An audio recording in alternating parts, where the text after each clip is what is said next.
Hello and welcome to Off Track, powered by Rich Energy. I'm your host, Dave Neal, and this is part 2 of our TT special. In this episode, we chat with KTS Racing by Steadplan's Jamie Coward, Daffabet RC Express Racing's Rob Hodson, and Quayside Racing powered by the Isle of Man Steam Packet, Onken's own Nathan Harrison. Before we begin, all of us here at Off Track send our condolences to the family of Mark Purslow, who sadly lost his life in an incident at Ballagary last night. He was a great fella and will be missed by all who knew him. So tonight, we dedicate the show to Mark. Over to myself and Jamie Coward in the TT paddock. Enjoy. Here we are. It's Thursday. I think it's Thursday. Feels like we've been here for a fortnight. Thursday afternoon in the TT paddock, and I'm absolutely delighted to say that KTS Racing, powered by Steadplan Group, Jamie Coward. Welcome to Off Track, mate. Yeah, thanks very much. Yeah, it's nice to speak to you, nice to see you. So it's been a decent week so far. So yeah, fingers crossed it may continue. Fingers crossed. I mean, it's the first time we've had you on the show as well. We've known each other for a little while now, and we've finally got round to doing it. Yeah. It's like I say, it's difficult obviously with the situation with COVID and all that, and getting out and about. But it's it's been, like I said, it's nice to be on the show and nice to be invited on. So thanks very much, and we'll talk a lot of shit now and see what happens. Sounds good to me. That's the idea. That's what we do here. That's all it is. A bit of a layoff, as we know, 19 to 22, but we're back on the roads. We saw you out at the Northwest 200. It's the obvious question, but mate, how good is it to be back? Oh, it's unbelievable, to be fair. It's I think obviously you've probably spoken to many riders about it, and it's to be back on the TT circuit, and even the Northwest, where it's been a long time coming, but it's been really good so far. So like I said, I'm looking forward to carrying on the week and then to race week and stuff. So yeah, we'll see how it happens. Looking at the results from the Northwest and looking at what you've been doing this week, it seems like the layoff hasn't done you any harm. No, you're going well. Yeah, it's going all right. It's going really well. The Northwest, I said in a bit of, I do little video blogs on my Facebook page and stuff like that, and I was a little bit disappointed with the qualifying positions because we were in the first wave, but just a little bit further back than what I wanted to be. So, but yeah, in the races at the Northwest, we got some good starts, which is unusual for me, and then we were up and get pulled along in the group, and we had some good results. I think we were 2 5th to 4th, and I think we were 8th on the super stock bike. So good, really, and then that's obviously continuing into this week. The practice week so far has been good on all bikes. The little bikes have been the twins as I rode it in 2019, and the 600 is a new bike for us, but it's the R6 and it's probably the bike to be on. So it's going well on that. It's just a big girl that we're just struggling a little tiny bit with at the moment, just handling issues, but it's going well so far. We're going in the right direction, and every time we go out I go faster. So you know yourself, if you go out there and make an improvement, you come back happy every night, So it's going well. It's going all right at the moment. So, and like I said, it's been hasn't affected any of us. I don't think, really, having a long way at layoff. It's a bit peculiar, really. The first time back at the Northwest, I was a bit nervous, and you set off that first lap and you're like, oh, this is going to be terrible. But then after that 1 or 2 laps, it's like you've never been back, you've never been away, kind of thing. So, and it's the same here at the TT. So luckily, so obviously the track's changed a little bit, but apart from that, it's been going really well. How's it changed? I've heard a few riders say, and speaking to James Hillier is saying the same sort of thing. There's certain sections where it's almost that top layer of aggregate that's come away. There aren't any potholes, but there's just little changes in surface. Yeah, it's just little changes, like I said, in surface, and obviously where they've been repairing it over the last 3 years, and it's places that, like I like to say, they've evolved or developed, over the last three years. The circuit changes every year. Every normal, it's only minor because we come back every year, so it's only minor changes because we've been away for 3 years. These places. One place, for example, I've just been saying there to a couple of spectators or fans that it's the Sobe Straight that's the big one for me. I used to be able to have a bit of a breather and have a bit of a chill out, and not a chill out, but I'd have a bit of a breather. In your terms, it's a chill out. Yeah, have a bit of a breather and just take a few deep breaths and just tell yourself to chill out and relax a little bit. But now it's a bit like, only way I can describe it, it's a bit like motocross whoop section, but on tarmac, because you don't get to. You used to be able to sit down and just relax a little bit, but now you're on the pegs and just riding it out, kind of thing. So, but like I said, it's just the track's just evolved and it's changed. So we've been away for a long time, but we're, like I said, the speeds are already there. With Dean and Peter, and everyone's getting faster and faster every time we go out. So it'll soon be back to how it was, I reckon. The cream always rises to the top, doesn't it? And you're amongst that cream now. They're taking that step forward from 3 years ago. One thing that you just said there about standing up and being up on the pegs, a lot of the listeners probably don't realise, and it was the same at the Northwest, that you don't too often sit you're not sat No, in the bike. You're sort of you're a jockey. Yeah, you're like a jockey kind of thing. It's like riding a horse really, but with 200 horsepower between your legs, and you're doing 200 mile an hour. But it's a lot of people just think we sit there on the seat and we don't move around, but you put a lot of weight through your pegs and changing direction with your legs. And like I said, a lot of places are quite bumpy now. So like I said, Sober Straight for the prime example. And you used to be able to sit down on your bum and just have a bit of a breather, but now it's that bumpy on there. Now you're having to stand up on your pegs and soak it up through your legs as well as the bike, you know. So it's a bit of an eye opener now anyway compared to it was 3 years ago. How do you prepare yourself physically for that? Because there's a lot of stress through the quads and through your lower back and your shoulders as well, because your core stability is huge, even on short circuit as well as here. So how do you prepare for the road season? To be honest with you, only thing I've been doing recently is I've been doing a lot of just cycling, to be fair. I don't even go out on the road anymore because I'm that lazy. I got a thing, it's called Zwift. So it's indoor. I've got a garage outside my house, and I've got internet and electric in there. So I go obviously work. I work from 6:30 till like 5:30. I don't get home, and I spend a bit of time with the kids, and then I go in there on a night time, 8-9 o'clock, and do an hour or two on my push bike. So I've got a physical job, so it's lifting. I'm a ground worker or civil engineer, and lifting curbs and edgings and flags and shoveling and doing physical stuff. So I don't really tend to do much weightlifting or anything like that, and I just do a lot of cycling. Like I'm in there nearly every night, just blasting out 30-40 mile a night if I can do, and sweating my knackers off. But that's the only thing I really do now. You know, it's just a lot of cycling. I think a lot of if you ask a lot of the riders, that's probably the B thing that happens now. A lot of riders, because you're in that sort of position on the bike, on the push bike, and then. I think a lot of people do that now, you know, cycling. So that's all I do now. It's just like I said, it's just easy for me. We're working and stuff and blah blah blah. So yeah, that's all I tend to do. And at 40 miles of an evening from your neck of the woods, it's not flat either, is it? No. It's the odd time when I do get to tend to go out on a weekend or whatever. There's a lot of Ebden Bridge is renowned for renowned for flooding. So you can tell it's obviously in a valley. So it's lots of hills and there's lots of climbs, and it's like I said, it's good for the fitness, you know. So it's a lovely area as well. If anyone fancies coming and making it even more busier, it's a lovely neck of the woods. I'll vouch for that. You know, we're just over the border, just north of Burnley, so we come to Ebden Bridge every now and again just for a Sunday afternoon out. It's a beautiful spot, like I said. It's very busy on a Saturday, Sunday, but if you can find a parking space in Ebden and try and get yourself down there, so it's a lovely spot. Have you done the climb? What's the little village at the top of the hill with the cobble street? Heptonstall. Heptonstall. Yeah. I've been up there. The U-bend and then climbing up there. Times. Yeah. How the hell? It's That's backers, isn't it?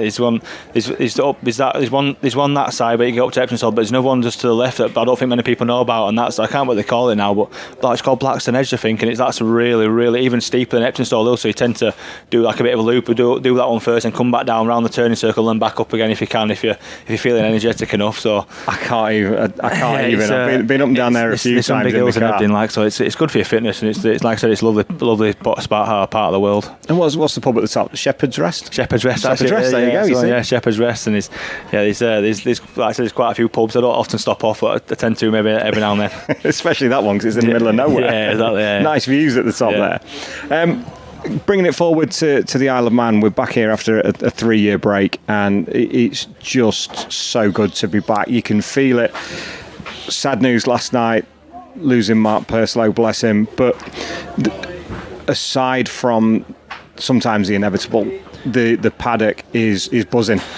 Absolutely buzzing. Obviously last night we were terrible news about Mark, and wishes, condolences, all that stuff goes to his family and for family and friends and all that this time. But like I said, until that, the paddock and it's been absolutely buzzing. Everyone's really happy to be back, and everyone's, like I said, it's on a bit of a crest of a wave. You know, everyone's really enjoying themselves. And obviously last night, with unfortunate accident for Mark, but it's like I said, the paddock and the spectators and the fans. I was saying to someone this morning, actually getting some physio, the Scott physio tent up there. It's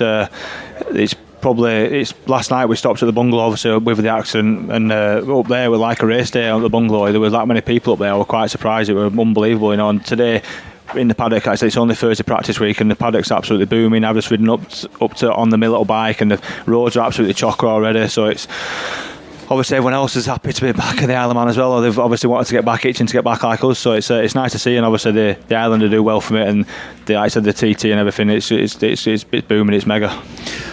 Tell me about your first lap. on Sunday afternoon when you got the tap on the shoulder? What was it like to launch down Glen Crutchery and then obviously down Bray Hill? At first, I'd never been as nervous, I don't think, before I've maybe been first ever time here, but it was really, really nerve-wracking, to be fair. We were going into kind of like we've talked about the evolving track and going into the unknown. So you obviously can drive around and do as many laps in your car as you want, but it's when you get on the bike doing them sort of speeds, it's completely different. So yeah, we set off. It was really nerve-wracking. Luckily, I've been down at doing the pre-TT Classic at the South of the Island, and my brain was kind of up to speed with the high velocity pace and speed, so that's like one thing you kind of can forget about. But it's the bumps and lumps and stuff you're worrying about. But initially, like I said, it was nerve-wracking, to be fair, and a bit of an eye-opener, first lap, especially with the big bike. We went to the big bike first because I never like jumping from the small to the big because I don't think it works. And it wasn't handling very nicely. So after my first lap, I came flying through to start a second one just because I wanted to get 2 back-to-backs, just to see what it felt like with that empty tank. And I was not contemplating, but I was thinking to myself, can I still actually do this, because it was so bad. But obviously the team have made some changes to the bike, and as the weeks progressed, we've got better and better and faster every time we've gone out. So it's going really well. I said it was nerve-wracking at first. I think everyone will probably say the same. You want to get back, but when you sit on that start line, hand on your shoulder, and you get a tap. He said you're absolutely shitting your pants, to be fair, but it turned out all right, I suppose. Yeah, it's going all right so far. We spoke to there's a couple of guys yesterday. Spoke to Craig Neve and to Josh Daly. Yeah. And I was talking about that tap on the shoulder, and I'm going to at the risk of repeating myself for the listeners, but it's different for different riders. For me, that's such a special moment because there's nowhere else that you get that. No, there's nowhere else in the world where you roll up to line. He said he sat there waiting, you get tap and you get to go and do like what you want really. For 37 3/4 miles, you can go as fast as you want, as slow as you want, and do anything you want out on the circuit. So it's not many opportunities you get, but it's like I said, it's one of the best feelings in the world when you're out there. So long may it continue, and hopefully, like I said, obviously last night the accident, and touch wood, there's no more, but it's hopefully we can carry on and put on a good show for Mark and his family and do him proud, so. I can only echo those sentiments. Thanks for that, Jamie. I was at Rencullen last night, watching out there for the first time, and I've got a lovely little video of you were chasing Davey Todd. Oh, I was, yeah. And just watching through there, it's the first time I've watched out there, and so as you come out of Kirkmichael, there's a slight left before you go over it, so you've got to place yourself and come over to the right. How do you approach that? Talk me through Rencullen, because it's pretty special. Yeah, initially you've obviously different people have got different markers and stuff like that, but initially you come through Kirkmichael, is yellow, so it's like little kinks, but you aim for the yellow marks, the double yellow lines we're talking about, through there. It used to be a bus stop on the right hand side, but now it's covered up with hedgerow, so yellow bus stop, out towards the bus stop, then you back one, blip the throttle, a bit of the wheelie over that bit of a crest, into the right, and over to the left, then is a house just past the Rencullen jump, and there's a little chimney on top of the house, obviously, and when I come over there, I try to get it turned and sit up and head towards the chimney on the house, and then give it a bit of a blip, and then over you go, and land, and you've got you off again, so I always I said other people have different markers, but that's like one of the things because I'm not a big fan of I was saying on the TT Monster Energy stage, I'm not a big fan of the jumping. I like to have 2 wheels on the floor, so obviously you've seen the little moment at Crosby the other night, that scared me shitless, so but yeah, Rencullen, like I said, it's one of them places I'm not a big fan of, but I'm trying to just get it set up straight, head towards the chimney, land, and back on the gas towards Ballaugh. Super neat. Yeah, watching last night, and then you sort of drop away down the hill, don't you, and then away to the right. Yeah. He's quite, like most places on this course, he's breathtaking to watch at. Fortunately, the sidecars were out first, so I got a bit of a feel for it. Yeah. And then the solos came out, and I think Davey must be 15 metres airborne. Yeah, it's good. It's just incredible. You really neat over it, and it's just nice and precise. Yeah. Unlike Crosby. No, yeah, unlike Crosby, the first, not last night before, so I made the right pigs here and that thing, it were all over the place. But yeah, it's like I said, I'm not a big fan of the jump, so it's to get something like that, a compliment off yourself, and to say that it was quite nice and smooth, it's good, so I'll try and improve and try and beat David's 15 metres if I can, if I dare, shall we say. Please don't do that. Please don't try that. You stick to doing you. Yeah. That's the easiest thing. What's your favourite section of the course? Which part gives you the biggest smile? I love the whole TT circuit. There's so many aspects of different areas and blah blah blah. But for me, it's the mountain course. Obviously, from living local to Hebden Bridge that most of the roads around Hebden up once you get onto the hills are very similar to the mountain course as itself. Obviously they're not exactly the same, but you get the same sort of feeling. So the mountain section from probably now obviously Mayhill section around there where they've re-tarmacked, probably from Mayhill all the way to probably, I'm not a big fan of Governor's Dip, I don't think anyone is because it's so slow and steady, but from Mayhill coming out of Gramsay, Parliament Square, so up there, just the mountain section itself, I love all that section. It's a phenomenal bit of track, and it's something to behold when you're up there and there's no wind. A couple of nights ago it was really windy and it was chopping and it's pushing all over the place, but last night it was good and it felt alright. So the mountain circuit, the mountain bit of the circuit's amazing. I love it up there. It's an incredible piece of tarmac. We went over it in the van on Tuesday and we stopped at Windy Corner. Yeah. And I have every idea of why it's called Windy Corner. Yeah, it literally comes straight in off Douglas Bay, doesn't it? Yeah, because you come round, you can see the town and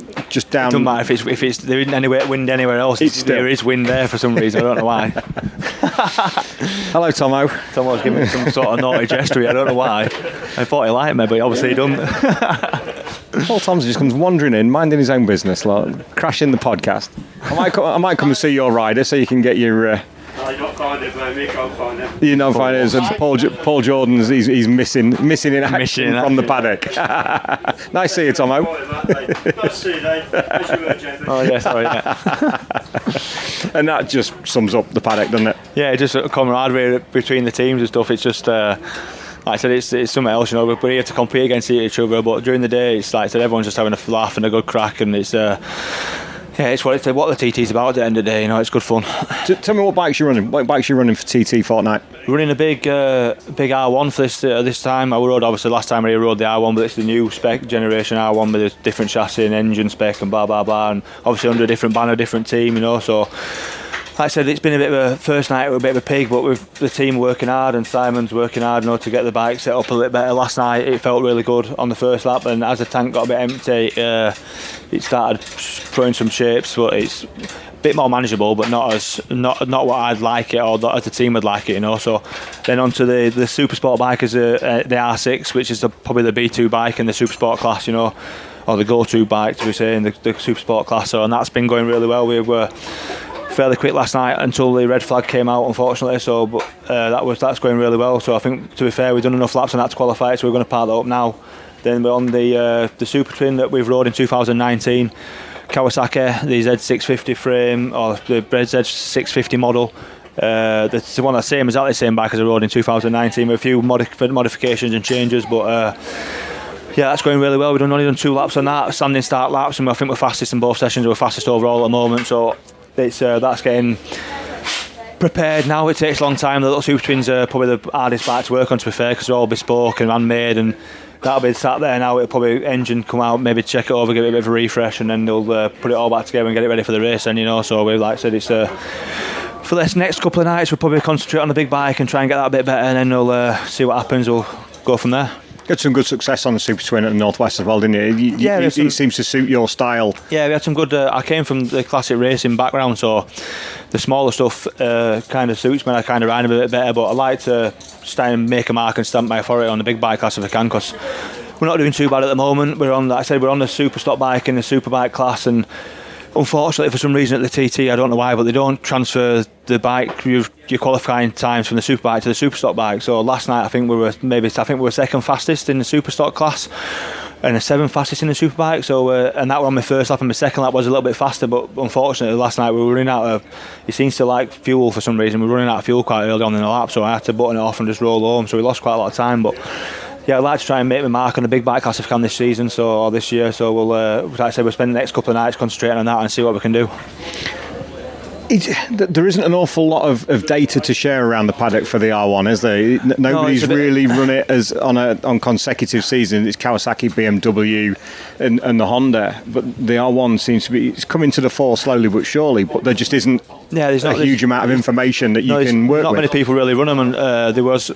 The only person I can remember off the top of my head that actually run it consistently was William Dunlop and his little team. So we obviously run it in 2019 with the Prez Racing team. This year, obviously, OMG have come to the fore with obviously at BSB, and then obviously running Hillier, and unfortunately Dave Johnson had a bit of accident. But yeah, it's a bit of a weird one, because the bike itself is actually really nice to ride. It's the power's got plenty of power, and it's the power's really linear, so it's not as ferocious and as the inline fours, I suppose, and the normal conventional 1000cc bike. So. But yeah, like I said, it's because there's not much data. It's difficult. Normally, you can just nip someone's on and say, "What are you doing there?" kind of thing. What are you running and blah blah blah. But with this, it's you kind of on your own kind of thing, you know. So it's we're getting there slowly. It's just like I said last night, the first lap felt really really good. I could ride it like I wanted to ride it. And the second lap, it just with a less bit of weight on it, it just seemed to start mishandling. But I spoke to the guys in the team, and they're hopefully going to be. Trying to work the magic on it for tonight, and we'll try and get some more laps on it and see what happens. Just a couple of quick questions, just to finish. 3 questions to finish off. How do you change your mindset between this week and then Saturday afternoon? What's the difference in approach, or is there one? It's really really funny because we talked about the Northwest earlier, and I was disappointed on my qualifying positions. I seem to be, these boys are calling me like a Sunday man, a bit like Valentino Rossi, because I seem to come alive on race day. So it's the same here, you know. Even for example at the Classic TT, you go around a Classic TT and you're doing 107 mile an hour laps on the north, and in the race you can always find 2 or 3 mile an hour, which is really funny because you don't ride any harder, you're not riding any more. You might be more relaxed. But I always seem to find a bit more pace on race day. So. I'm going reasonably fast now in practice, and I'm quite happy with what we're doing. So, like I said, I think come race day we should be a little bit quicker. But it's really peculiar. Like I said, I don't know where it comes from, but it just seems to happen naturally for me. So, the Northwest, like I said, we were down in 15th place, and I think in the Supersport race I finished 5th or something. So, to make 10 places up against that field, and my lap times were 7 or 8 miles or 7 or 8 seconds faster than what I did in qualifying. So, to find 7 or 8 seconds on that course is difficult enough, but it's. Yeah, I don't know what it is. Like I said, these boys call me the Sunday man, so we'll just stick to that, I think. 2 questions to finish off. Of any circuit anywhere, what's your favourite corner and why? It's a difficult one, that is, to be fair. There's that many places. Then it is for a roadsman, yeah, for definite. Yeah, usually for a short circuit, they can go, "Oh, I love Paddock Hill," or "I love." Druids at Alton Park, whatever, but for the roads guys it's a little bit different. Like I said before, it's not a specific corner, but like I said, the mountain for me is really good here at the TT course, but then he's also down at the Southern 100. I love the Southern 100, that's where I started road racing, and there's a little section from Ballabeg through Ballawhetstone into the Bomball and into Cross Fourways. That little section around there is so nice and flowing. That's something to behold if anyone's been there watching before. It's really good through there, and I love that little bit of section of course. So I'd probably say that little section, or the Bomball itself is really really nice, you know. So yeah, probably the Bomball at Southern 100, to be fair. Excellent. And the final question, you might have one, you might not. What's your best hire car story? Oh, to be fair, it wasn't my hire car. I can see the smile already, Jamie. We were when I rode for Pens 13 in I think it was 2018. Our teammates with Danny Webb, and by Chuff we had a right laugh that week. We had Danny. I'd never met Danny before. It was the first time I met him, and we went out. We were testing at Cartagena, so we flew out into wherever we flew into. Met Danny, got the hire car, obviously drove down, and then from then on in it got fairly leery in the car at night time. I remember Danny were driving down one-way streets and across parks to get back to the hotel and stuff. So doing wheel spins and handbrake turns and that. But yeah, that's probably one of the.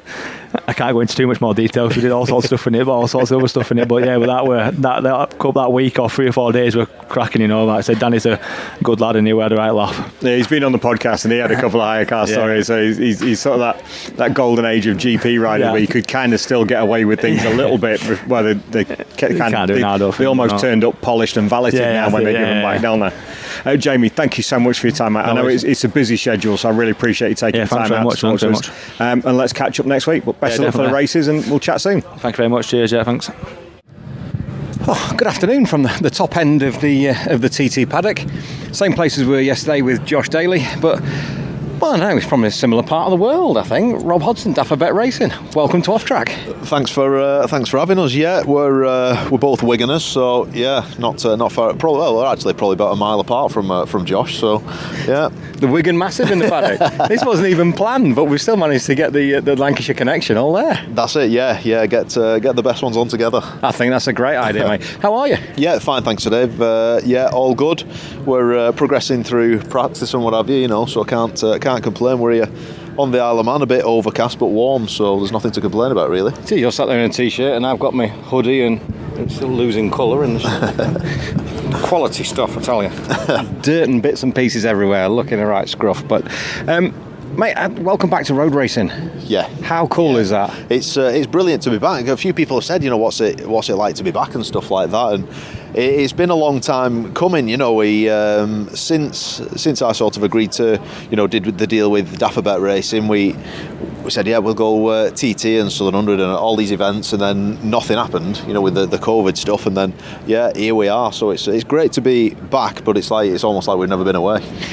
It does feel like that now, doesn't it? The anticipation of getting out to the north. Well, you went to North West. No, we weren't at the Northwest. No, you weren't. Because you weren't. Tell a lie. I was thinking I'd seen you out there, but then at the cut, thinking of Danny, he's not his favourite. Yeah. All that. All that. My bad. Yeah, welcome back to your first road race in the event of the year, and with the good lady and little baby in tow as well. Yeah. Life changes, mate. It does. Yeah, there's it's changed quite a bit since the last time we were here. So yeah, the child's 6 months old this week, so no, she's doing well, and luckily we've been to a couple of club races with her and stuff, and she's not too affected by the noise, so that's all good. She makes enough of her own noise. So what have been your preparations for TT Fortnight for this year? To be honest, like I said, going back to it was really late happening in 2020 when when the deal came about with Dafabet and RC Express Racing. So we agreed everything, and then COVID took off and stuff, so it was like, right, all our plans were sort of cancelled then. We didn't know for I can't remember exactly, but it was like probably 6 months we didn't really go on a bike. We've been and done a bit of a winter test. We've been to Calafat in Spain and had to go on the bikes and stuff, and then from then nothing happened, so it was like it was a bit in limbo, not knowing what was going on with racing and things. And then once things started sort of getting a bit better, we got a few track days in and what have you, and looked towards racing, which with not being certain of what events were going on, we planned to do the Oliver's Mount meetings and things like that. So to be honest, I think I've actually done more riding than ever, through COVID and stuff like that, just with thanks to Dafabet Racing, because doing it on myself, it's always good having your own stuff and what have you, but it's opened up different opportunities for me, so it's been great up to now.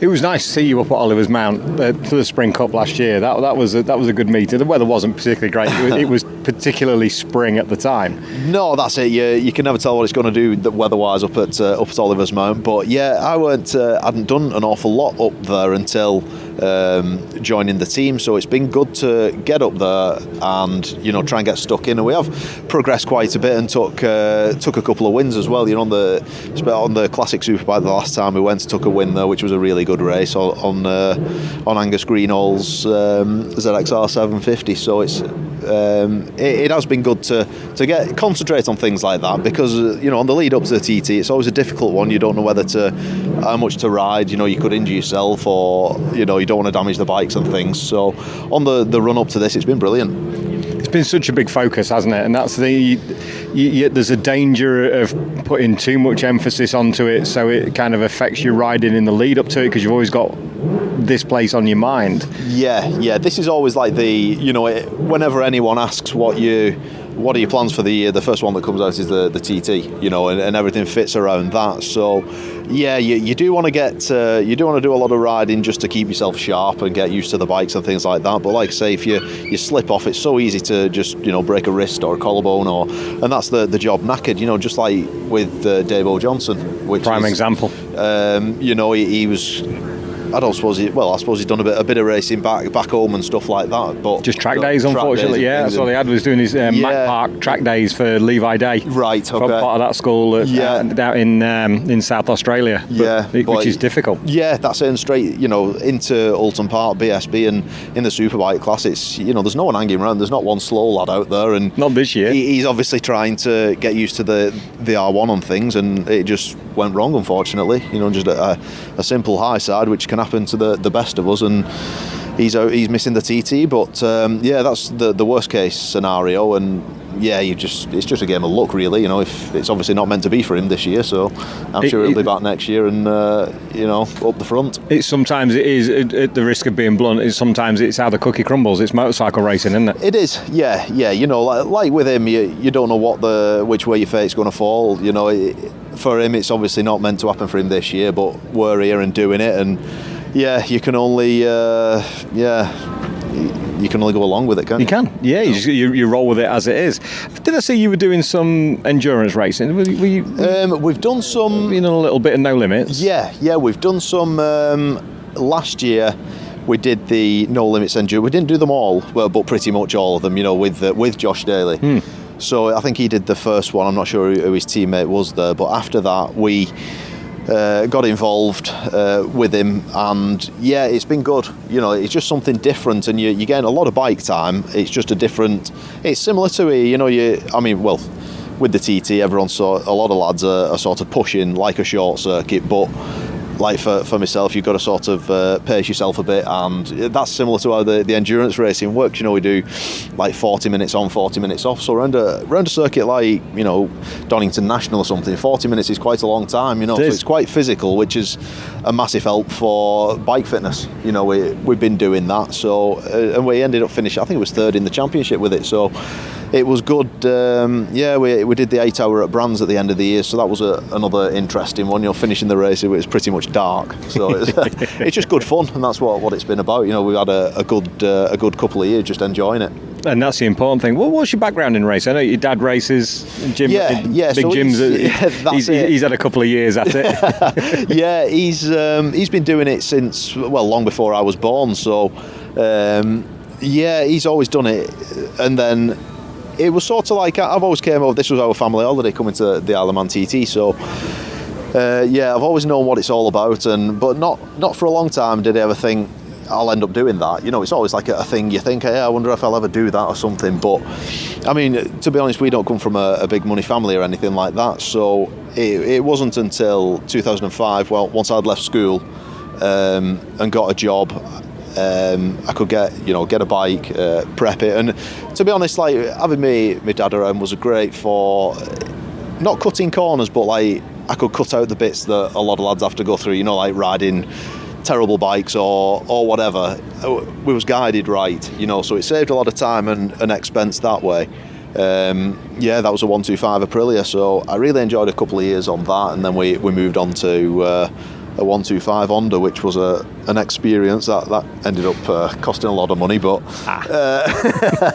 so I think I rode that for about 4 years, something like that, and it was just for trying to run it myself, and I had small sponsors who'd chuck £100 in here and there and stuff, but you get in a piston kit and it's like nearing £400 towards the end just for the piston kit, and if you seize one up, it's just it spiraled out of control, and it sort of sickened me off of racing a bit. I just weren't enjoying it, and I called a day on it, and that lasted about, I think it was about 2 weeks, something like that, and a whole 2 weeks sabbatical. Yeah, so the bike was sold. Just lift that up a bit more, mate. Yeah, that's it.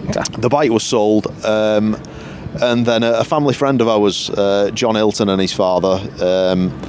Give us a ring, and he used to race himself, John. So he said, remember the ZXR 400 I used to race? He said, yeah. He says, I've still got it in my garage there. The egg gasket's gone, but you sort it, you put it back together, you can have the bike for as long as you want. So we did that.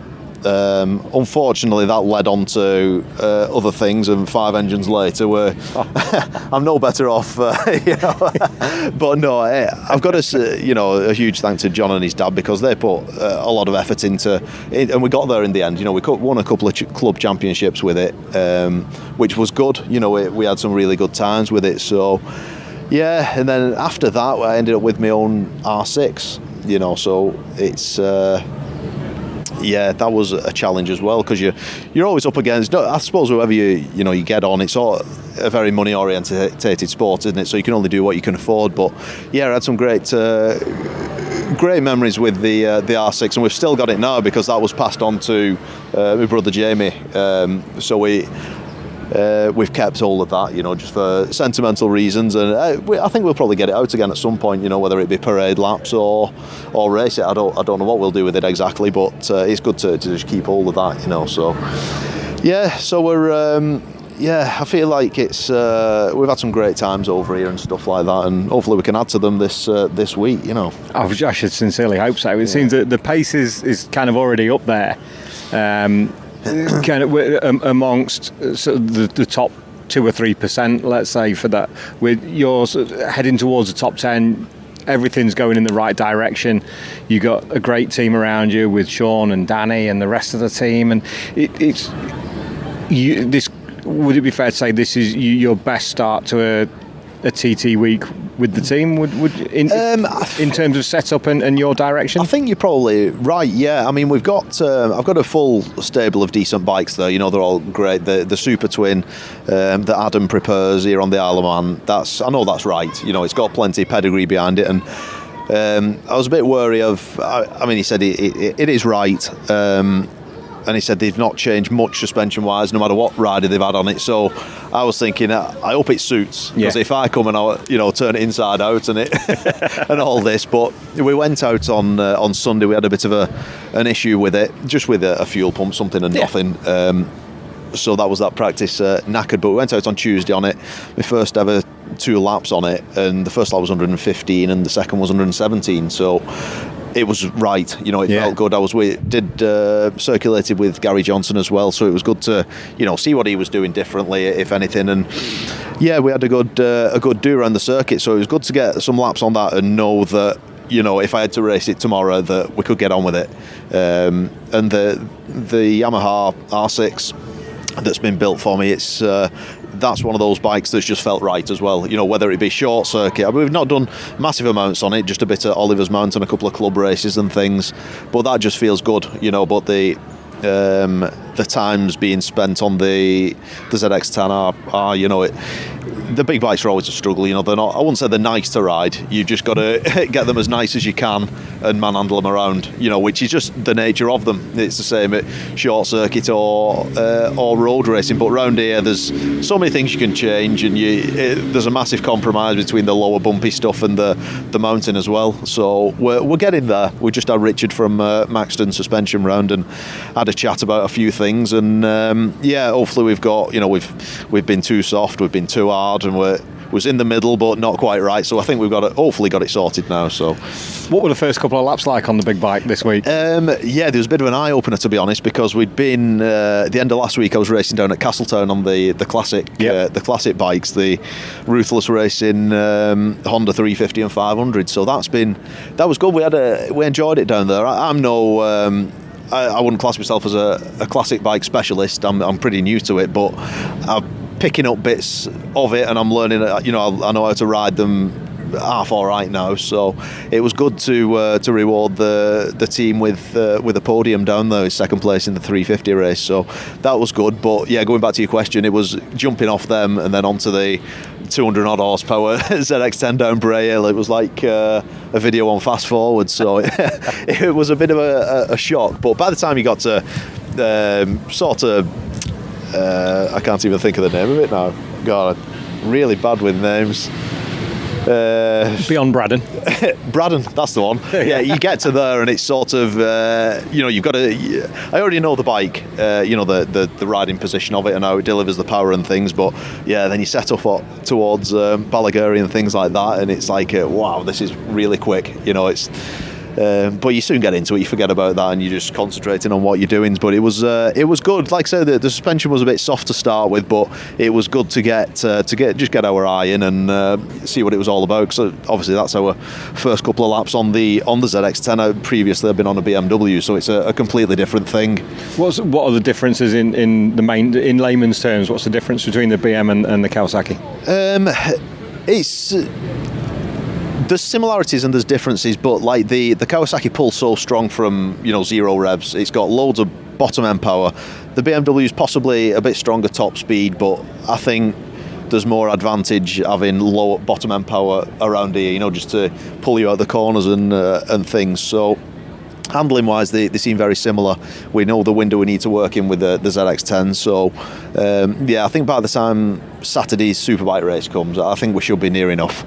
I think this week felt a lot like that for a lot of the riders and the teams, in that this is after 3 years off, this practice is so essential, and we get the sighting lap as well this year, don't we? Yeah, that'll be pre-race sighting lap, which is a new addition. It'll be a strange one. That I think it'll be good. I was talking to after yesterday's red flag incident, where I was stopped with. I was talking to Derek Shields, and we were saying, it might be good. I think there's pros and cons to it, depending what bike you want to use for that, for the sighting laps. But like, you'll get your probably pre-race nerves out the way. You'll get your body into, if you've got any aches and pains and things like that, they'll all be sort of gone.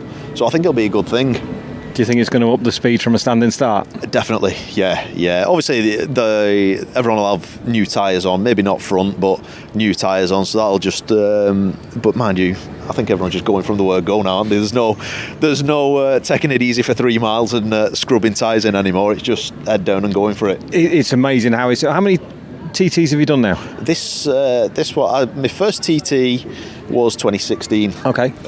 So before that was the Manx Grand Prix from 2012 until 2015. So we won the Manx in 15 and then came to the TT. So yeah, it's the feeling never changes. When you get on that start line, there's always a bit of nerves and tension. You can feel the tension building, can't you? When you're on there, and yeah, so them's the bit you sort of dread. But as soon as you get through the machine and rider only part, it's like your lap's already started. Then it's just you and the bike, and you're just watching everyone away. And then it's a brilliant feeling. When you're on the start line, the guys that have been on the podcast so far, the tap man, as I call him, the tap man fascinates me because he has the power. Yeah. He says whether you go or you don't. He has a huge amount of control. But what are you thinking as you sat on the front? I've not seen it from the middle of the road, but from the side you can see a little bit of what you can see. And all of a sudden you've got the hand on the shoulder with that 10-second countdown. Well, by the time you get there, as you called forward, you got sort of 5 or 6 seconds of wait time. What are you thinking? When you get to that point, you watch the sort of, not the lad in front of you, the one in front of him. You watch him go, and then as soon as whoever's in front of you, or person, should I say, in front of you, as soon as they move forward to the line, I roll to there's like the secondary line, isn't there? You hang back a touch. So the split second that the person in front goes, I start counting down from 10. So I roll forward steady, and then by the time I get to the start line, there's probably only 5 seconds left. So I know that when the light comes on and I get the tap on the shoulder, I'm pretty much ready to go. So really by the time I started counting down from 10, it's like my lap's already started, or the race has already started, because you just want to be on the ball and gone, but you're not thinking of anything else really. It's just focus on St Ninians Crossroads.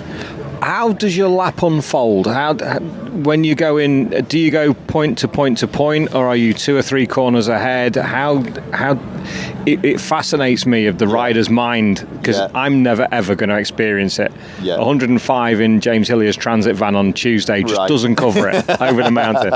It just doesn't cover it because I was too busy trying not to be sick. So from that point of view, how do you unfold a lap, and if you make a mistake, do you try and compensate for it, or do you just let the lap go and see what it is?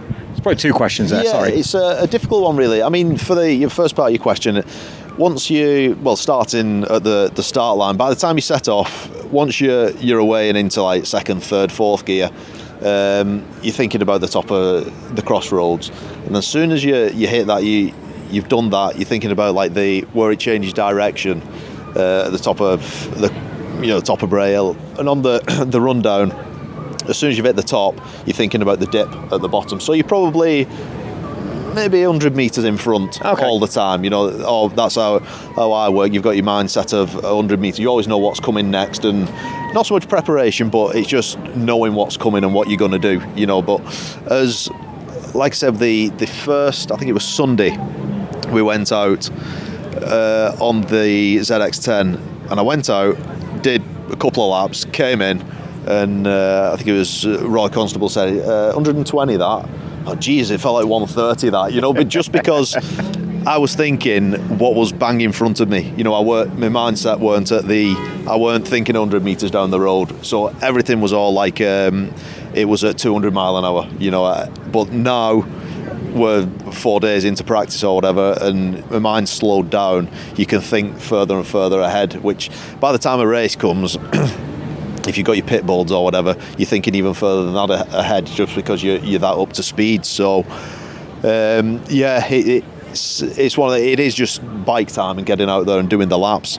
What was the second part of your question? The second part was, when you're out on the circuit 37 3/4 miles and you've made a mistake somewhere, short circuit racing, that would play on your mind, but you get a minute and a half and you can go and fix it.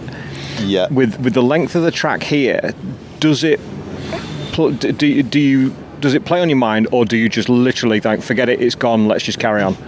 Yeah, like you said, if you make a mistake round Alton Park or something, a minute 40 or whatever, you back round the front of the goal.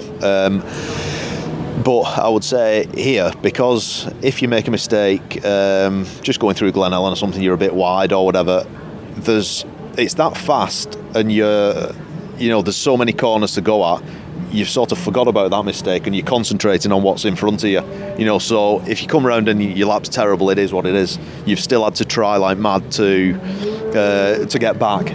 So it's slightly different. So it's it makes complete sense. Yeah. Just wondering from your point of view and what we're thinking of what. So I was looking at these little sidecars. That's incredible. There's a sidecar outfit coming past, but there's also a small mini moto sidecar outfit in front of them, leading the way up to scrutineering. Yeah, I hope they're not going on the dyno with that little one. Like yourself, that's dad and lad racing at the finest. That's obviously a proper little setup. That's a cracking little job, that, isn't it? And it's the ultimate dad and lad racing. Obviously, when Jamie was with us as well, it was the ultimate family outing. That's it. Yeah. We spent many hours riding around this. All right, give me a rest now. We're talking. Yeah, needs to rev it a bit harder. Yeah, but no, it's great to see kids like that. Still enjoying what we did as kids on our push bikes and things like that. Making tracks around the paddocks and things. So yeah, it's been like I said earlier, it's been our family holiday, and we loved every minute of it. How big of talking of dad and lad racing, so how big of an influence has Jim been on your career and as a mentor? Yeah, definitely. Like I said earlier, at the start of it, massive. Yeah, you've got. You see it so often with lads who want to go at racing, but then maybe they starting a bit late and they've got a couple of quid, that they can spend on it if they sell the road bike, or somehow they've just got some money, but they spend it on the wrong things. So I had my dad guided me as to what I need and what I don't need, and that kind of thing. So definitely at the early stages, it was good, and just little bits like how to when we change bike, going from 2-stroke to 4-stroke, and that kind of thing. It was a massive help, because you obviously can't ride them the same. So yeah, it was good, and that was quite an advantage. But yeah, once you get to like where I'm at now, it's a bit different, because he's doing his own thing. He's got his 600 and his Super Twin there, and I've got 3 bikes, so we're not, it's not quite the same. I've still got to. I've got to do my own thing and try and progress in my own way, which is relying on the team and people like Manxman Suspension and things like that to try and get me improving on the circuit. So yeah, it was a good influence though. Yeah. Did he take a step once you surpassed his lap time? Was he like, "There you are, son, you're on your own now"? I'm not too sure, to be honest. He's still he's still not shabby. No, he's still getting round all right and everything, and still has an involvement, like with when he's not racing, like at the TT this week and things. He always comes with me. He's part of the Daffabet racing team, which is good. Everyone gets along and things like that, and if you can have a positive influence on what's going on, then it's great, But he does sort of. I think if you've got your own bikes and things like that, you can do things, or But yeah, not. positive influence, I would say. Excellent. And do I remember right that Oliver's Mount, you both rode the Super Twins for Daffabet RC Express? We did, yeah. That must have been pretty cool. Yeah, it was good. It was good. Unfortunately, it didn't end up too well for him. He had an issue with the bike, just a wiring loom fault, so he didn't get to race it. But that was good to, that they sort of offered him the bike and he could come. It just shows that we are actually valued as team members and things like that. Because it was something that didn't have to happen. But Roy, Ben, and Danny sort of chose to offer him the bike. So it was good. Brilliant. So you're out on the course here at the Isle of Man, and you're off down Bray Hill through Agos and out to Quarter Bridge. Is there a section of the circuit that you look of the course that you look forward to the most, or are you a point to point to point? Yeah, pretty much. Do you have time to think about, I really like this bit? The bit I really like is, and I don't know whether anyone else really likes it, but it's a good feeling. As you go over Balaf, not the jump bit, but you accelerate out of there, you go right, left, and then you accelerate, you leaned over, but at maximum revs and just sort of kicking out gears, heading downhill towards Balacride, the left. All that section's great. I'm not a massive fan of Balacride jump. I never came from a motocross background, so I'm still not sure how to jump, to be honest, but I'll give it a go and I mess it up every time. But yeah, just all that little, it's only a short section, but it's great. A really good feeling whatever bike you're on, especially the big bike. But yeah,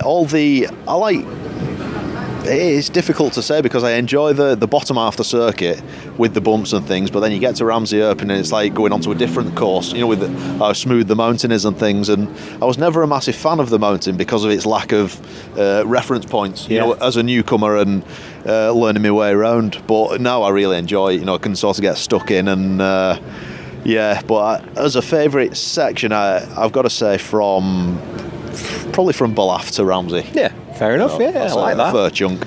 We had the privilege of being out at Rencullen. Oh yeah. Last night, and that's just the sidecar's firing up again. Hopefully, he's just going to bugger off out of scrutineering and just come tootling past. Stop revving it. And stop revving it. Yeah, so clearly he's got an issue, but he don't need to be finding it here. Go down to your awning, sunshine. Get yourself down there. Let's let him come past and have his minute. Oh yeah. There we go. Led by the kids at the front as well. That's not too bad. He's being quite good there. They're just attention seeking, aren't they? It's all they're doing, revving away on the sidecars. You ever fancied that? No. Do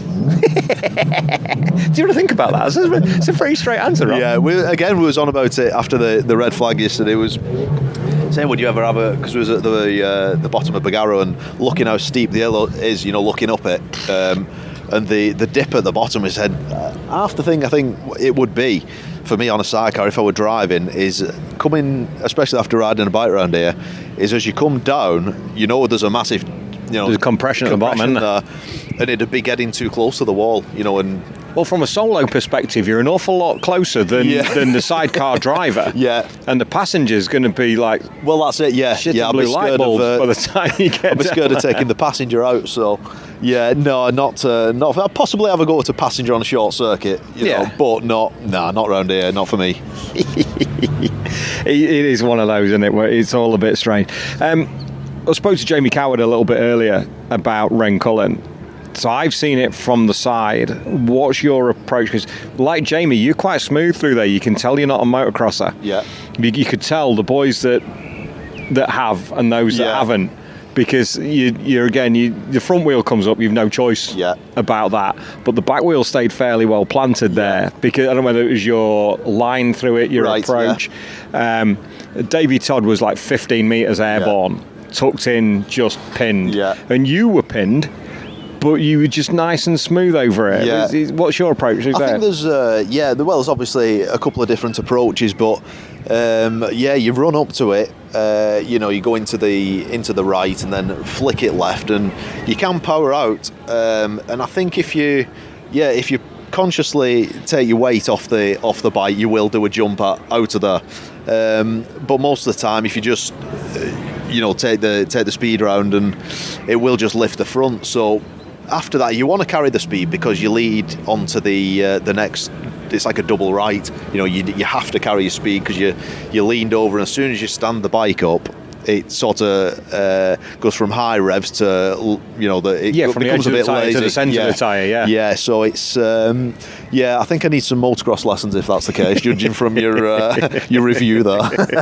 Hey man, I didn't say you were slow. I just said you were smooth. I never said you were slow, mate. Not at all. It's jaw dropping sat there, that's for sure. So X-Base, we're heading towards race weekend and what I like to think is Funky Friday, because it all just gets a little bit real on Friday, doesn't it? It does, yeah. Friday afternoon, it's almost... It is almost a practice race start, isn't it? We know it's practice and qualifying, but Friday just gets that little bit closer. It's the last one before Saturday. It does, yeah. And just the pressure, the atmosphere seems to just crackle just that little bit more. That's it. Through the practice week, I mean, this year it seems like practice week's gone on for quite a while. About a fortnight, it feels like at the minute. It does, yeah. So you've got a lot of time for for making these changes, or coming in, just doing a lap, coming in, doing a change, going back out and messing about basically. But Friday you think like, right, what we've got is what we've got. We can make a change for the race, but it's not ideal, so by tonight really I'm hoping we can have our ZX10 pretty much fully dialed in, and it shouldn't be a million miles off. We've looked at previous settings that when Ivan Linton was riding round here, and he got round quick, but obviously not all riders are the same, and I like a harder feeling on the rear end, so we've got a similar setting but harder. So yeah, if it's decent enough tonight, I'll be happy for tomorrow, and we'll be happy with the 600 and the twins. So that's the dream. Previously we've got towards the end of practice week when I had a couple of my own bikes and things like that, and you're still chasing your tail. You've got the support services here, like behind us there's a K-Tech suspension truck, they can help you if you've got that, and we got Richard at Maxton, and they can only do so much to help you. They still need riding, and to be honest, I think you can have too much practice. If we had to go and race tonight, then we'd go and race tonight, and I'd probably go faster than I've gone previously, but in practice or whatever. But it's just about getting that safe, fast feeling that you're comfortable with. How much, here's a question for you. If the bike was absolutely on the nail, how much more is it to come from you? I think, to be honest, my previous best lap was 126, so we're at, I did nearly, I think, 125 last night, so, and the 26 was in the senior in 18 when we had cracking weather for a full week, and the race was good. So I don't see any reason why we can't edge towards, I wouldn't say a 130, but mind you, I don't see why not. I'm human, everyone else is. If I'm comfortable on the bike, I've been comfortable on the Super Twin and 600. We're not a million miles off with them. So yeah, I don't see why we can't edge towards 129, 130, to be honest. Excellent, that's something to look out for. It would be, yeah, that'd be the dream. I could retire quite happy with that. Exactly right. It is. It's a target, isn't it? And it's an achievement as well to be in that 130 club. Yeah. It doesn't matter who's gone where past it, but the 130 used to be 120, then it was 125, now it's 130. Yeah. So for you and for the team to get into that club would be absolutely fantastic. Yeah, it would, and it's even more mind-blowing, I think, that John McGuinness did it 15 years ago. That's mind-blowing in itself. So yeah, but if we could do that, that would be we'd have a decent party on once the event's over, I think. You know where I am. 2 questions to finish. Of all the circuits that you've ridden, and I was saying this to Jamie, it's always difficult for a roads guy to answer this question. What's your favourite corner and why? Oh God, that is a difficult one. That, to be honest. I mean, you can bang out of this one and say Balaf to Ramsey. You can take it as a section if you like. You kind of already answered the question in that respect. Yeah, it is a good. It's a difficult question, but yeah, what do I look forward to is I quite like when you get it right, especially on the big bike. Twin and 600 is not too bad. You can do it like the first night, but the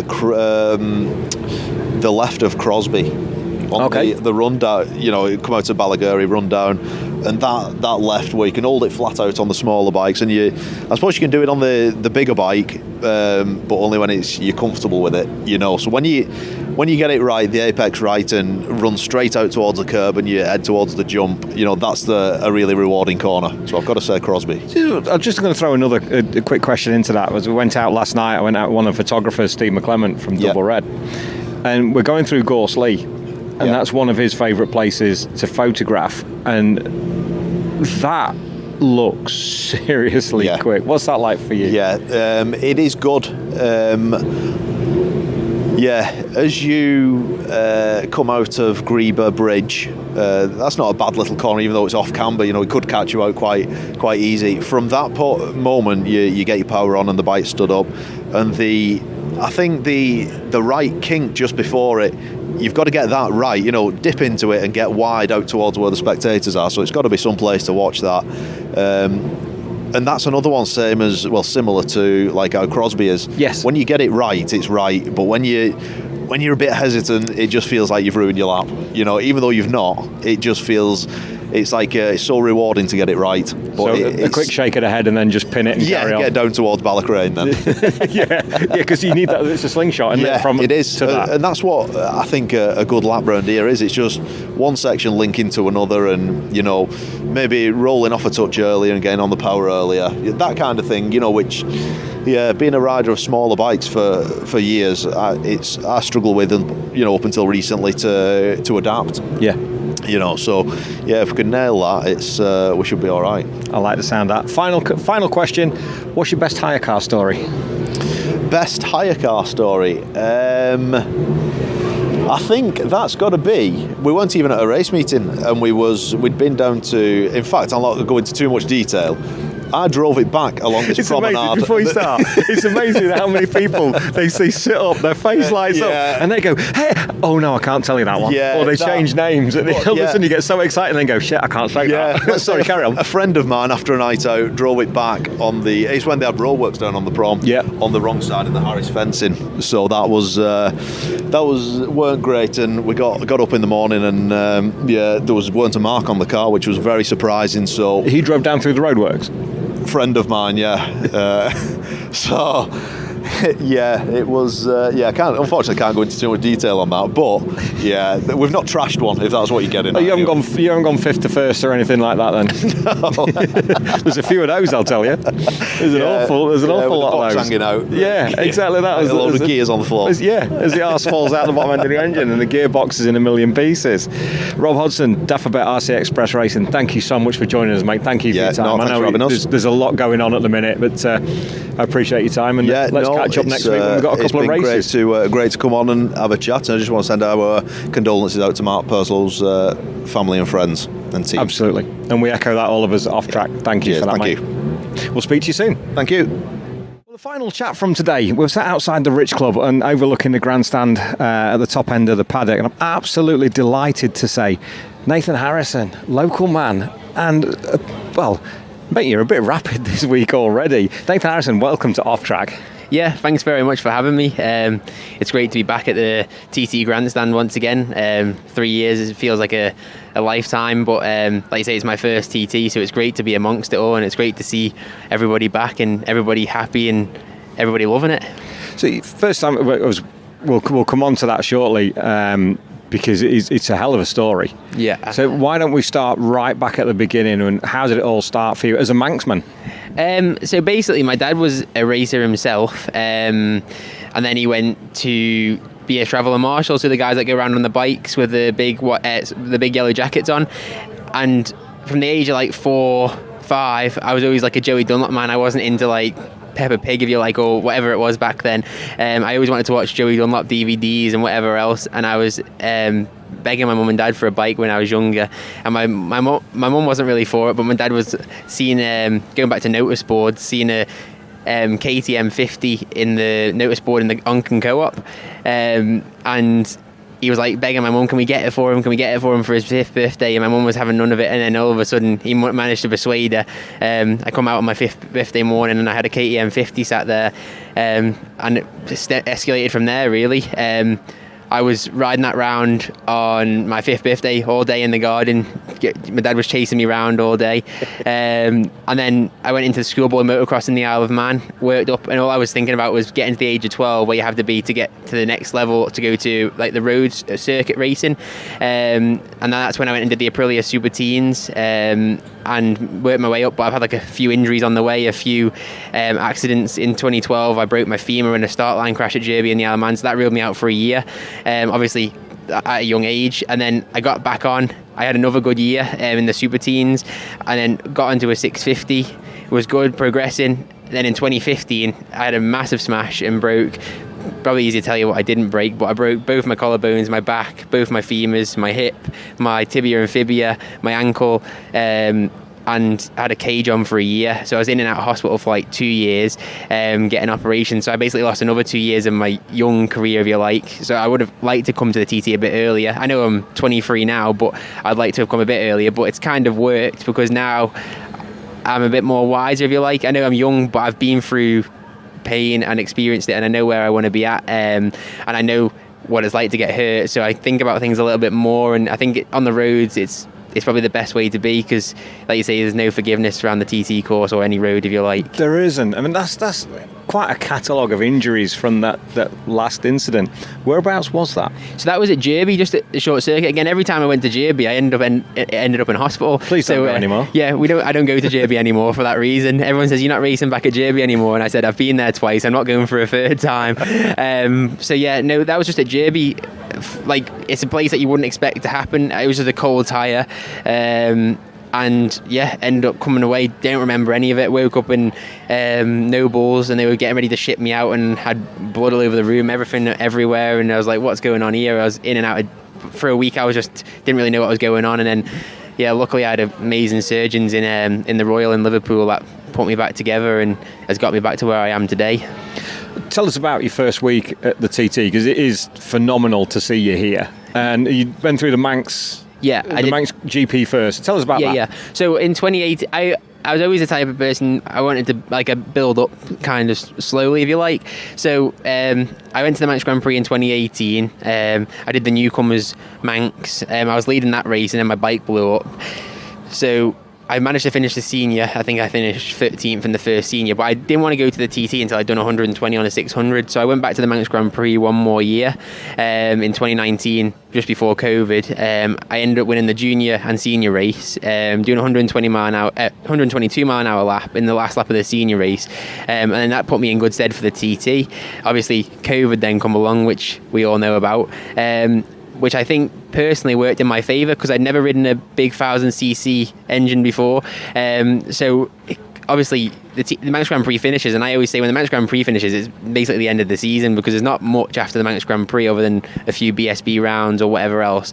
And at that point, I wasn't even at that level to do British Superbikes. So in the COVID years, we obviously got some good sponsors that pulled together to help me out. We got a Honda Fireblade, and basically did my pedigree, if you like, on the big bike. I started doing British Championship in the Superstock 1000 class, getting up to speed, and I think it's put me in good stead for this year's TT now. I like to say the Northwest, where we've just been. I don't think I would have been very confident going straight down Bray Hill on a big bike within a few months of not riding one. They're a completely different animal. So I think it's put me in bigger stead, and then now, like you say, we're here, and I feel confident, I feel relaxed, and just taking everything in. It's just an amazing feeling to be here at my first TT, and just experiencing everything from seeing it all, like you say, like seeing everybody here, to walking up, getting the feeling before you go on your bike, knowing you're going to be setting off down roads. I go to work on it, triple the speed limit. If I did that, I wouldn't have a license. I'd be up Derby prison. But we're not going to Derby. Yeah, exactly. In any way, shape, or form. Or not just for crashing bikes. But yeah, no, it's just been an unreal week. I've surprised myself at the times I've done, but I'm just not thinking about it still, because I don't want to. I'm not here to get results, if you know what I mean, in my first year. As much as every racer wants to do well, but it's just trying to tell myself I'm 23. I've got years ahead of me. So on Tuesday night, I think it was. Yeah. So Sunday night and Monday night, and then Monday night I did 125. And then on Tuesday night, I was putting a bit of pressure on myself. Obviously, nobody from the team or my mum and dad or anything, they just want me to enjoy myself. So I was putting a bit of pressure on myself because I'd done 125 and I was like, oh, I feel a bit nervous now and whatever else. And I wish I hadn't done it. But then, on Tuesday night, I went out not really enjoying it and I was rushing into things and everything else. And then my dad kind of had a word with me and said, listen, there's no pressure from any of us here. We're doing it because you want to do it. And it's simple as that. He said, so stop putting pressure on yourself. And last night, I was completely relaxed again, loving it, and then went another mile an hour quicker. So it just shows what it does around the TT course to be relaxed and like pressure free, if you like, and just enjoying the moment. And same again tonight. I think that's the plan tonight, is just go out and enjoy myself and just keep racking up the laps. I think it's a phenomenal debut already.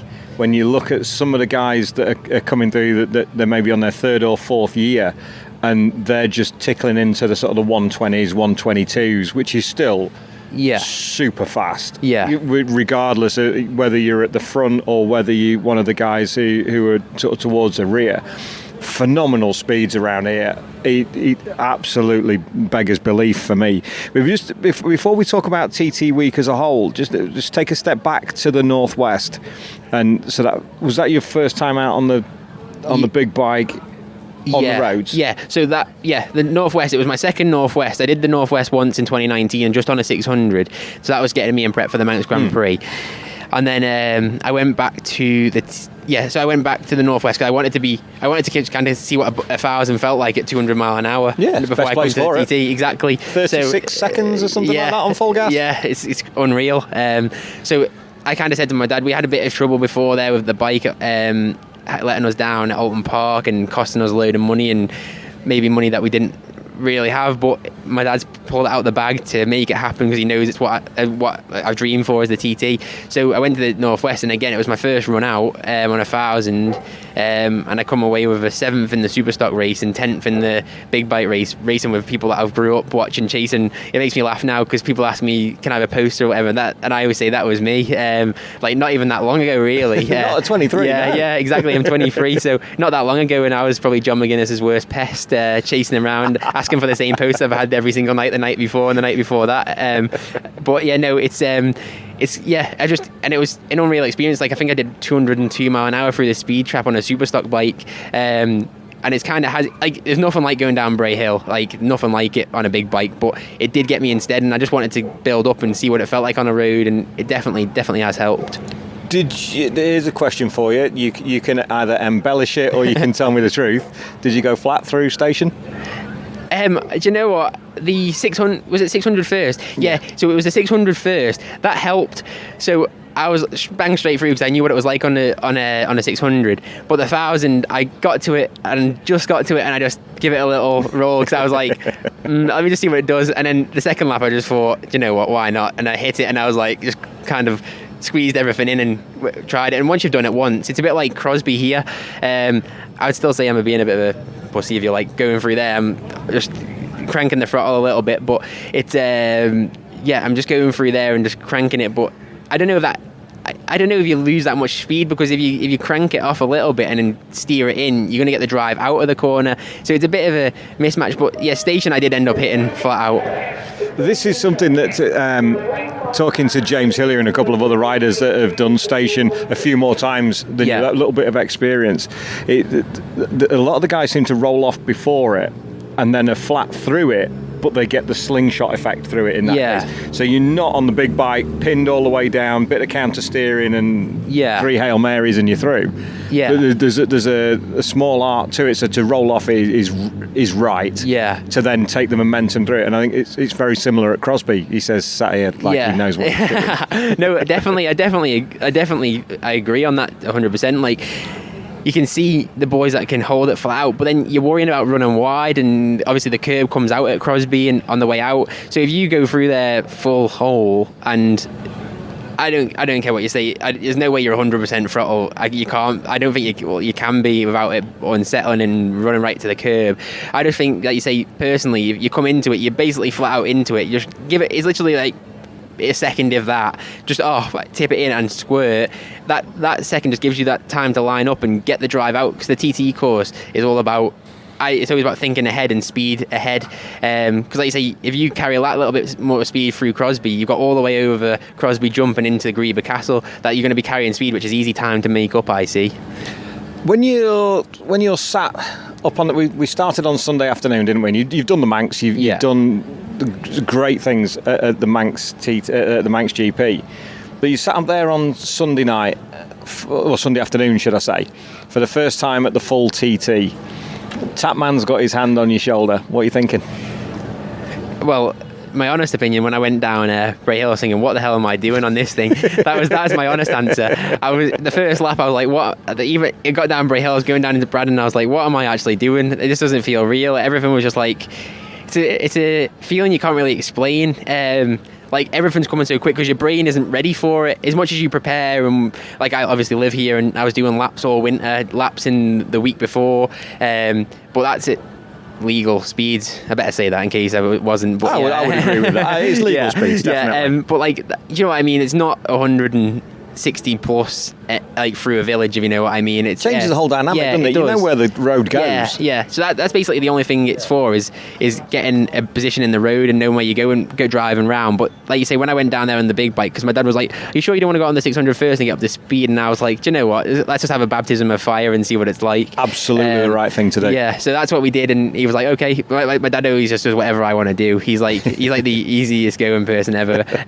Not a proper motocross dad. Yeah. He's the complete opposite of that. Up on the start line, the words are, "Go out, enjoy yourself, and take it easy." And I'm like, I'm going out to race a bike here, but it's like a weird effect. Like he's been there, like he's a dad that's been there, raced, been a traveller marshal, so he's got every aspect of it. He just wants the best for me, so he knows how it works. But like I was the whole lap, and then I come through on the second lap, and I started to calm down a little bit on Sunday afternoon, and I was like, I'm calming down, taking deep breaths and whatever else. And then after the session, I reflected on it and come back on Monday. And then that's when I went out completely different person. And like now, my body, like to start with, obviously you can do as much training as you like, you can do whatever, but nothing prepares you for the TT course.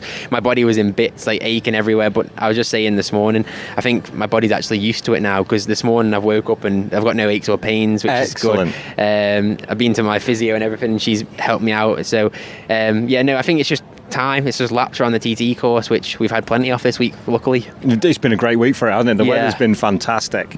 I was talking to Jamie Coward earlier, and I've spoken to a couple of guys at the Northwest about it, and it's important for our listeners to know that some understand it, some are more casual viewers as so far as road racing goes. Yeah.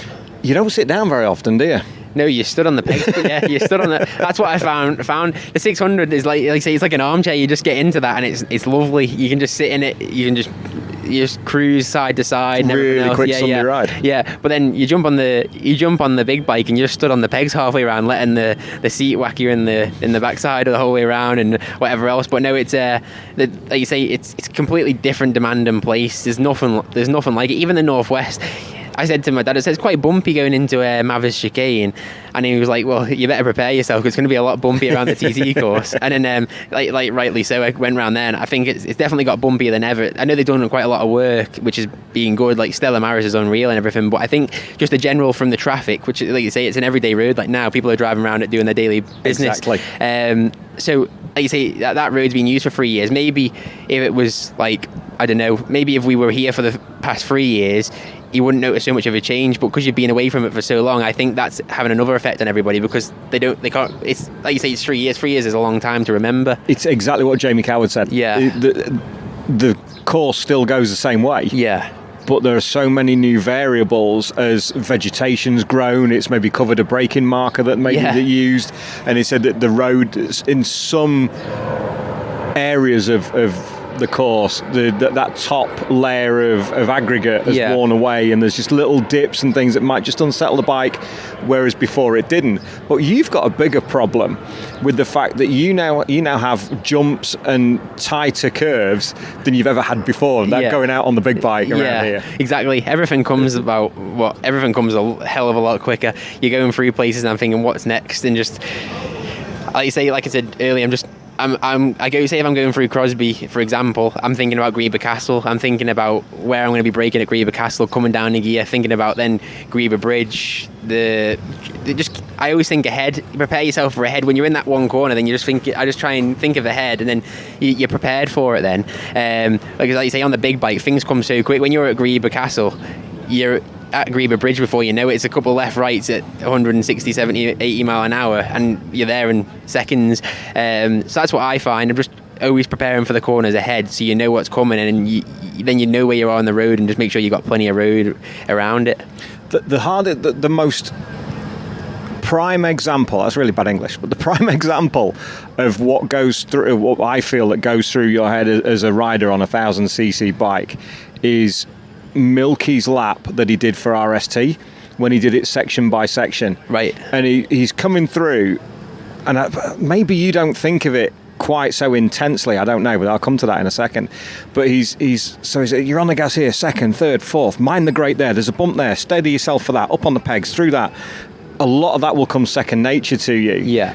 But how much are you aware of what's going on, and how far ahead are you thinking? Are you one or two corners ahead, or are you obviously you're going too quick to go corner by corner? That's Sunday while you get your eye in. Yeah. But when we get to tonight, how far ahead as things slow down are you thinking? Yeah, so like I always try and plan for like the next, say, couple of corners. So like you say on the mountain, say you're coming off the Craig, I'm thinking about coming down, get my braking marker on the drop down, braking in, and I'm thinking about the drive to get me down to Brandish through the what they call Sunny Orchard, and then get my braking marker for Brandish. So I'm more thinking about where to be on the road and when to start slowing down. Like you say, when you're going down a straight, it's fairly simple if you just sit bang in the right place on the road. But I'm more thinking about my braking markers where I need to start slowing down. So Sulby, for example, I'm going down Sulby Straight and thinking, get ready for the braking marker into Sulby Bridge. And then going into Sulby Bridge, I'm thinking get in position to go around Ginger Hall. So yeah, I'm thinking probably like 1-2 corners ahead. That's my personal way of dealing with it. Obviously, everyone will be different, but that's how I kind of do it. I'm more thinking, so say like the long fast straights, I'm more thinking get in position and know where to start braking for that corner, and then once I'm in that corner, thinking about getting in position for the next one. So like I'd say, like you say, 1 to 2 corners ahead. Those long straights aren't quite as long anymore, are they? They're definitely not. And like you say, they're like Sulby Straight's like a set of whoops in a motocross bike. Jamie Coward said exactly those words. He said he used to have a rest there. Yeah, you don't anymore. Not anymore. No. He's up on the pegs. Yeah. It's like all of a sudden he's exactly what he said. It's like they're on the whoops on an MX track. Yeah. It's just have you found that there are a few more bumps and things? Are there things on the course now on 1000 that you didn't realise were there before after being on the 6? I would say that, yeah. Like into Brandish, if you like, I don't know about if anybody else is anything, but when you come into Brandish, I use the Brandish actual sign as the marker, and on that marker, when I shut off the throttle, there's a bump and it just unsettles the bike as I'm tipping in, and then you got like steady the bike before you actually tip in now. Whereas like on the 600, I don't even notice it like now. So say if I normally go on the 600 last, I go for a few laps on the big bike, and then go out on the 600. And like you say, you don't notice half the stuff. You're preparing for it because you've just done 2 laps on a big bike, thinking this is absolutely mental through here and whatever. And you get on the 600, you can't even feel it. But it's just, I suppose, like you say, that's the difference between, like you say, what's my big bike, 210 horsepower to 130 horsepower. 131, 135, whatever they are. Yeah. It's nearly like you say, it's nearly 100 horsepower. It's not far off 100 horsepower, which is a big difference on a road. Of course it is. It absolutely is. As you mentioned earlier on about the travelling marshals, we'll come back to your TT week so far. But I was out at Rencullen last night, and because I've been in the paddock most of the week, and I only came here once in 2018, so I didn't quite appreciate it then.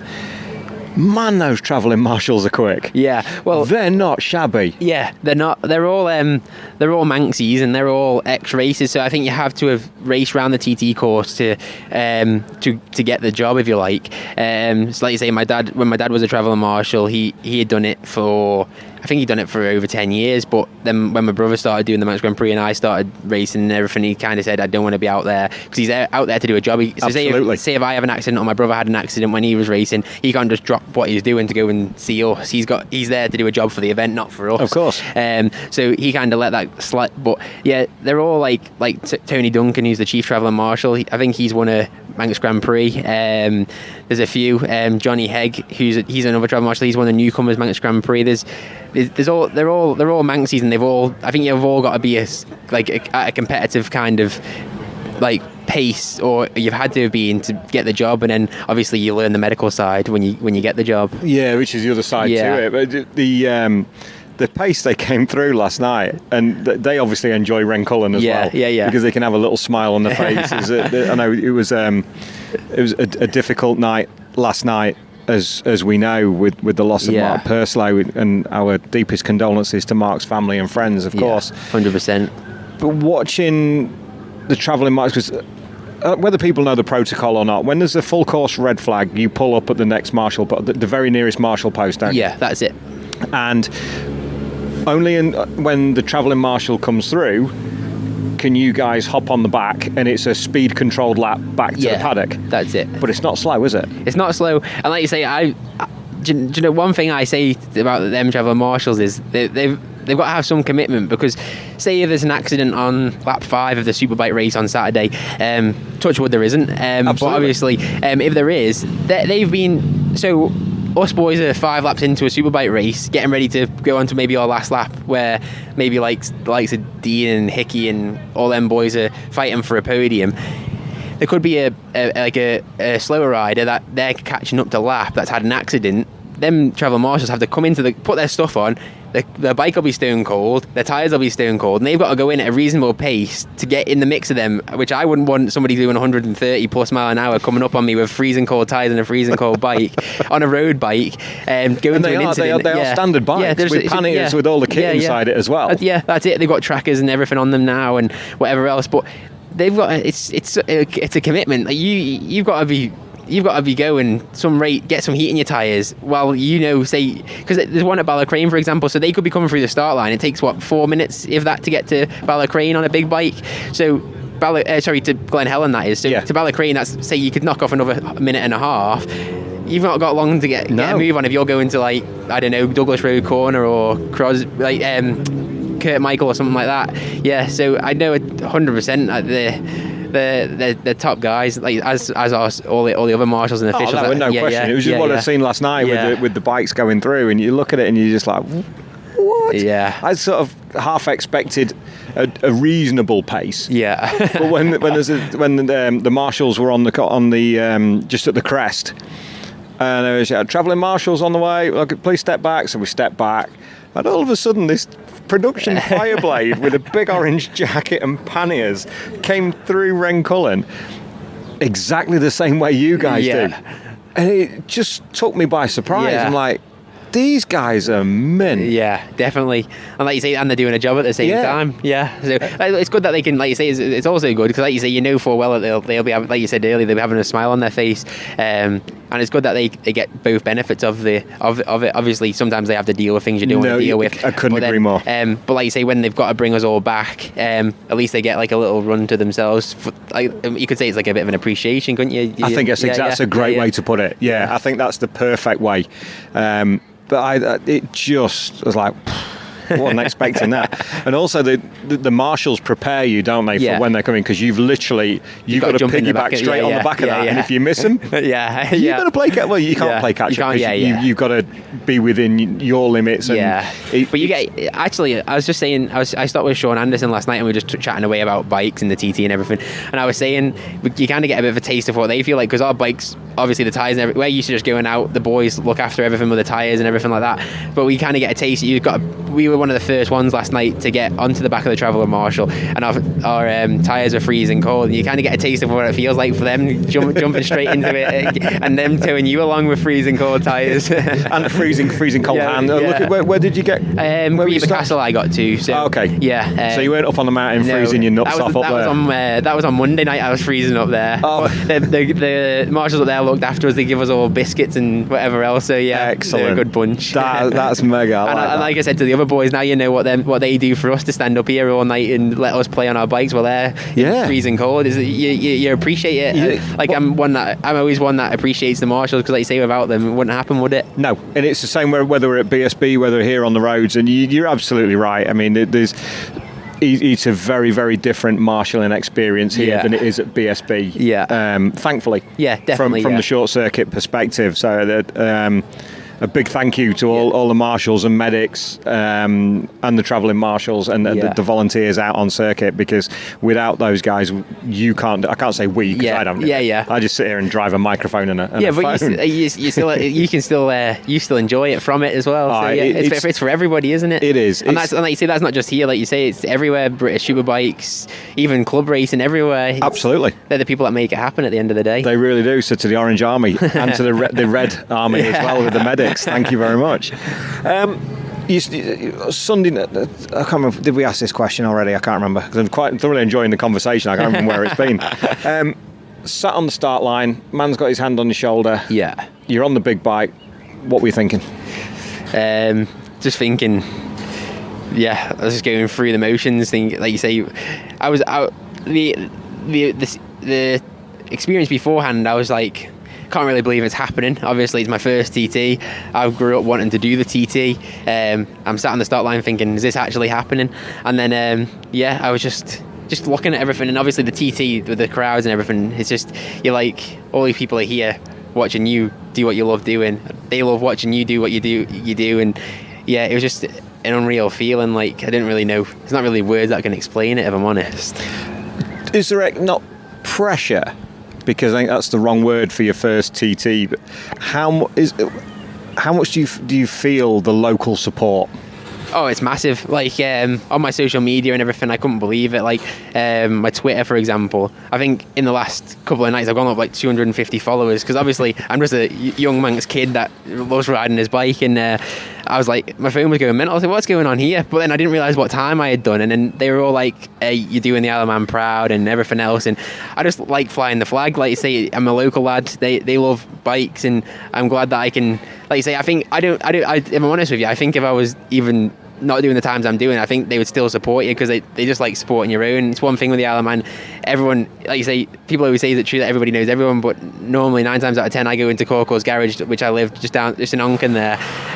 Like you say, I'm on first name terms with the people that work there, but sometimes if I walk in there and go and get myself a chocolate bar or something, I don't walk out there without saying hi to somebody that I know. It's just typical Isle of Man vibes. But it's just it's great to have like you say, the local support. The local people want to support their local riders, and in everything they do, really. Like you say, the football club even that they've formed this year, they're getting like 3,000 people in a little like stadium week in, week out, which is it's just Isle of Man all over. It's such a great place as well. As we said before, it's incredible to be back. The weather's been really kind to us as well, and that's something that's always worthwhile, because it can turn. Yeah, it can. Yeah, you know when it's going to rain in the Isle of Man. You know when it's on its way. And I think, touch wood, we're not doing too bad at the minute. There's somewhere I was going to go with the question then, and I can't remember. Sometimes you get sidetracked listening to the guests, because I find it fascinating of what's going on. And you're sort of formulating questions as you go along, and then all of a sudden you go, I can't remember what I was going to say. So as the weeks unfolded, how have you come to terms with the 1,000? How have you improved you? Just basically by relaxing. Like my dad keeps telling me, just don't put pressure on yourself. Just literally, like last night I went out there and I just felt like, I don't know, I didn't even feel like I just felt like I was going for a ride, and then I went quicker than I'd ever gone. So it's just basically preparing myself to not put pressure on myself and just enjoy it. Paul, the TT organizer, said to me, it's your first TT. This was before the event happened. He said it's the TT that you'll have no pressure, and it's the TT you enjoy the most. He said to just enjoy it. And that's kind of what I need to keep trying to tell myself. And that's, as the week keeps going on, like you say, on the Tuesday night, that's what I kind of did to myself, and it felt I didn't really enjoy it as much. Whereas then last night I was loving it, bang, hitting everything everywhere, my markers everywhere, no moments anywhere. Just, I think that's the biggest thing, is just preparing yourself to enjoy it, and that's what you're here for at the end of the day. If you didn't enjoy it, you wouldn't do it. So no. that's basically the best way to put it. I think that's a great way to look at it. And one thing that I have to say, Quayside Garage, powered by Isle of Man Steam Packet, yeah, the Hondas, look incredible.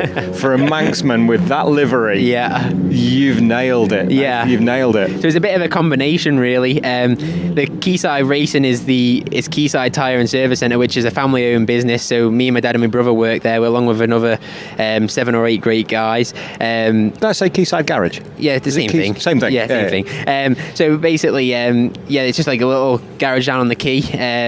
And That's convenient. yeah, it's exactly on the quay. Yeah. So but they've got some great guys down there, and they help massively with my race, and obviously they keep the ship afloat when we're up here racing for 2 weeks and whatever else, and then obviously the steam packet, they come on board after I won the Manx Grand Prix, so they help with my travel backwards and forwards. So like British Championship, for example, it's an expense that I have before I even pay my entry, for example.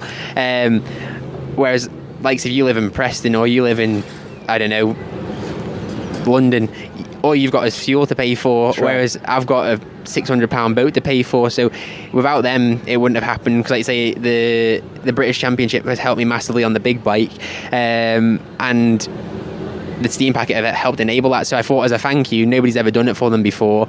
I kind of went to them in the winter, how do you feel about me making a team name for you? And then it combines it with our business and yours, and then it's like an appreciation, and I'll put it on your colours and fly the Manx flag for you.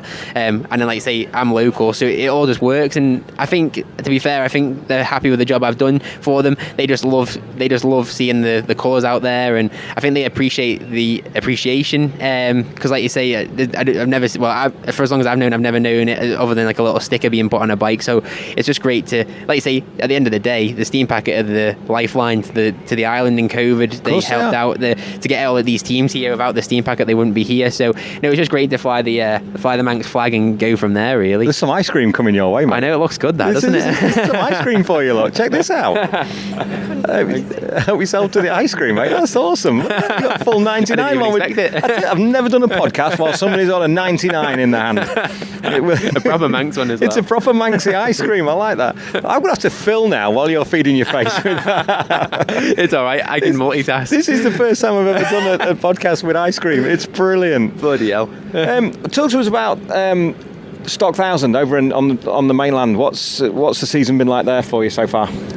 It's unreal. That's another thing. It's unreal in a different way. Like, them boys are so fast. I think people underestimate them. Obviously, like, when you see it on the telly, I think people at club racing think, oh yeah, I can just jump straight in there and I'll be fast. Whereas them boys there are the top riders. Like, I'm like 20th out of 40, so I'm like, say, just past mid-pack. And you're about to drip. I'm about to drip. I bet. Go on, you can do it. It's all right. Don't rush. Yeah, them, and they are like, they're just unreal in a different way. Like, for Brad, for example, I was in Spain at the same time as Brad in the winter, and I said, do you not fancy the TT? And he was like, that's not for me. But then, like, for me to try and go the same speed as Brad on a short circuit, I'm like, that's not for me, because like you say, two different things. Yeah, it's like the way that Brad rides on a short circuit is unreal. Like, I physically don't know how he rides that fast, whereas, like, I'm sure people probably say, I don't know how you do 126, for example, around the TT course. That's not for them, but everyone's different. And like you say, it's brought me on leaps and bounds for the TT course. So what I'm going to do? So I'm not going to interrupt you, Nath. What I'm going to do, I'm just going to press pause so you can eat that. There we go. I think that's back recording. And we're ice cream free. There we go. Sorry about that. It's not a problem, mate. You got to eat that ice cream. You need to be ready. I promise I didn't order it. It's such a nice surprise. We were talking about the difference in riding. Like, Brad he'd not do this. I mean, I think he'd probably do well at the Northwest or something like that. There's a reasonable crossover from short circuits to the Northwest, but to come here is a completely different ball game. Yeah, definitely. Well, Richard Cooper's prove that. Like you say, look how well he did at the Northwest 200. And like I said, I wanted to go to the Northwest to get up to speed for the TT. It's similar, it's got the road, it's got the aspect, but there's nothing as close or as obviously it's a road race, so it's dangerous, but it's not the same extent. Like, you go down Bray Hill and there's a row line of houses, like 5 foot away from you, going 180 mile an hour at the Northwest. And that's steep. Yeah, You exactly. can't tell on the TV how steep Bray Hill is. As much as the commentators and everybody say, oh, it's really steep, it wasn't until we went down it in the van on Tuesday that you go, wow. Yeah, it's a bit like Paddock Hill, really. Like, I know it's not the same, but Paddock Hill on the telly doesn't look. It looks like you go around a corner and it's like a little hill down. But when you're there in person, it is steep. But obviously, probably the same incline as well. I would think. At Paddock Hill's middle point. Yeah, definitely. Yeah, but it's just a longer duration with like a quarter of a mile long. Yeah, with houses lined either side and a few curves and a few grids and people hanging out and waving at you. But no, for that aspect, yeah, I think like you say, Brad would probably have a good go at the Northwest if he was prepared to do it.